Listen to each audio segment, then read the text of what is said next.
Olá, tudo bem? Hoje nós vamos assistir uma videoaula de Química Orgânica e a videoaula de hoje é sobre nomenclatura dos compostos orgânicos. Como nós já sabemos, os compostos orgânicos são formados principalmente por carbono, hidrogênio, oxigênio e nitrogênio, ok? Lembrar sempre disso. Quero começar esta aula falando sobre os nomes populares das substâncias. Isso aqui a gente já sabe, isso acontece também na disciplina de biologia. Mas quero falar aqui em específico de compostos. Toda substância, gente, apresenta nome popular, ou seja, é o nome que aquela substância é conhecida pela grande população. O nome popular, o nome vulgar, que a gente pode até dizer assim. Por exemplo, acetona, perfumes, cheiro de comida, são nomes populares daquelas substâncias, daqueles compostos. Cada odor diferente, ou cada fragrância diferente, ou cada, por exemplo, sabor diferente, indica que ali tem um composto orgânico diferente. Só que, assim como em biologia, em química também houve a necessidade de uma nomenclatura padrão, para evitar equívocos entre a comunidade científica, e essa nomenclatura padrão, ela requer regras para que esses nomes sejam dados aos compostos, assim como as regras de taxonomia que a gente estuda em biologia, criadas por Linneu.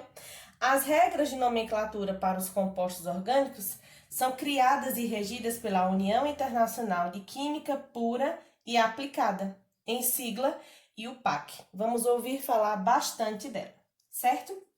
Então, a IUPAC dá nome a esses compostos através de regras. E essas regras de nomenclatura de compostos orgânicos consideram 3 pontos principais. O primeiro ponto é a quantidade, é o quantitativo de carbonos que existe naquela cadeia carbônica. Então, primeiro eu tenho que analisar quantos carbonos estão presentes naquela cadeia, para dar nome a esse composto. A segunda coisa que a IUPAC considera para dar nome aos compostos são os tipos de ligação que há entre os carbonos daquela cadeia. Lembrar sempre tenho que analisar primeiramente os carbonos. Então, eu vou observar que tipo de ligação há entre esses carbonos para poder criar a nomenclatura desse composto. A terceira observação que a IUPAC faz para dar nome aos compostos é a que função orgânica esse composto, essa substância pertence.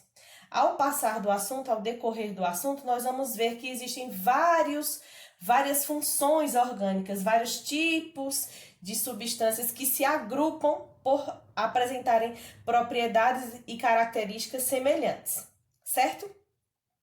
E como é que esse nome é formado?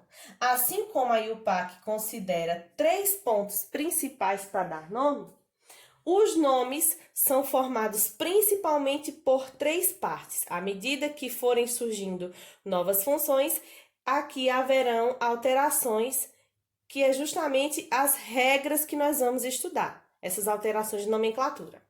Mas, principalmente, os compostos orgânicos são formados, os compostos orgânicos de nomenclatura, né, são formados por 3 partes. A primeira parte do nome da substância é o prefixo. O prefixo vai nos indicar a quantidade de carbonos que existe naquela cadeia, aqui, ó, quantidade de carbonos. Então, o prefixo do nome do composto nos indica a quantidade de carbonos que existe na cadeia.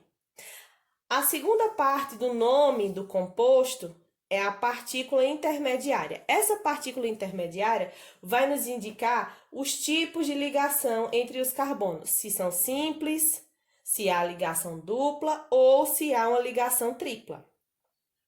E por último, o sufixo da nomenclatura desses compostos vai nos indicar a que função aquela cadeia pertence, ou seja, a que grupo de compostos essas substâncias pertencem. Então, lembrar sempre que prefixo indica quantidade, partícula intermediária indica os tipos de ligação, simples, duplas ou triplas, e o sufixo indica a que função orgânica aquele composto pertence.